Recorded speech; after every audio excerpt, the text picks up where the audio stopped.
15 जानेवारीपर्यंत E पीक पाहणी आता offline पद्धतीनं करता येणार. चंद्रशेखर बावनकुळेंची विधानसभेत घोषणा. राज्यातील शेतकऱ्यांना दिलासा. ठाणे पालघर जिल्ह्यात झी 24 तासचं ऑपरेशन सैतान. आदिवासी भागातील अल्पवयीन मुलींच्या सौद्याचा झी 24 तास कडून पर्दाफाश.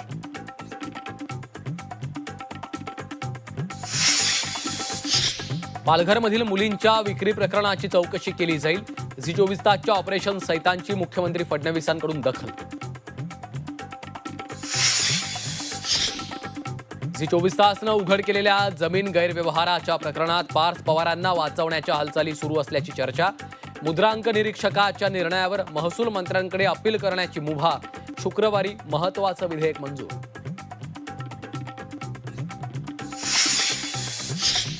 अधिकाऱ्यांकडून योग्य कारवाई झाली असती तर पुणे जमीन गैरव्यवहार प्रकरण घडलंच नसतं. अनौपचारिक गप्पांमध्ये अजित पवारांचं वक्तव्य. अमेडियाच्या चुकांवर पांघरूण घालण्याचा प्रयत्न असल्याची चर्चा.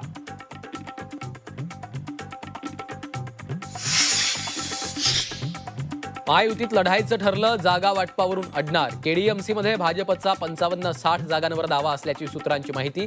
युती झाल्यास दोन्ही पक्षात बंडखोरीची शक्यता.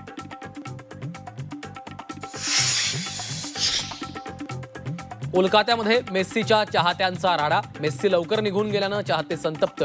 सॉल्ट लेक स्टेडियममध्ये तोडफोड.